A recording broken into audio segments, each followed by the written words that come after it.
بعد تسريب راتبه الضخم في الزمالك. تفاصيل جلسة أكينيولا مع فريرة قبل مواجهة الترجي. هنقول التفاصيل، رجاء من فضلك شارك الفيديو.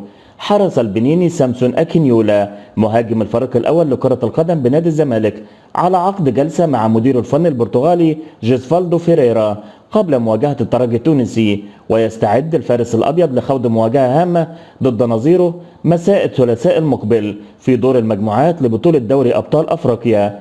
وطلب أكينيولا مهاجم الفريق الأبيض خلال جلسته مع مديره الفني جيسفالدو فيريرا الحصول على فرصة مع الفريق خلال الفترة المقبلة في ظل ابتعاده عن مباريات مؤخرا. وناقش المهاجم البنيني مع فريرا أسباب استبعاده من المباريات، وطلب الحصول على فرصة المشاركة مرة أخرى من أجل إثبات نفسه. أكينيولا أثار حالة كبيرة من الجدل بعدما تم تسريب عقده مع القلعة البيضاء. ووفقا للعقد المسرب فإن النجم البنيني يتقاضى راتبا يعادل 75 مليون جنيه مصري في 4 مواسم.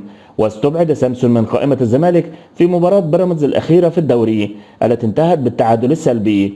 وفي سياق آخر، كشف الإعلامي أحمد شوبير مصير البرتغالي جيسفالدو فيريرا المدير الفني لنادي الزمالك في ظل المستوى الغير مرضي الذي يقدمه الفريق الأبيض حاليا.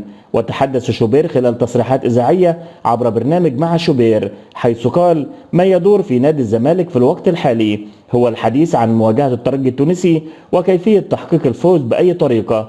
وأضاف: الجميع يعلم صعوبة موقف الفريق في المجموعة وليس الحديث عن موقف فيريرا ومصيره. ووصل شوبير: بالطبع فيريرا سينظر إلى مباراة الترجي التونسي مثلنا وينتظر النتيجة ويتم تحديد مصيره بعدها من قبل مجلس الإدارة بشكل نهائي في ظل النتائج السيئة التي يحققها الفريق حاليا.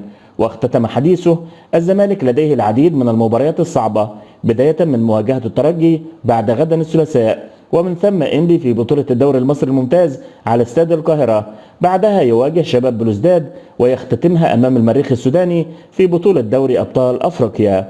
شكرا لحضراتكم.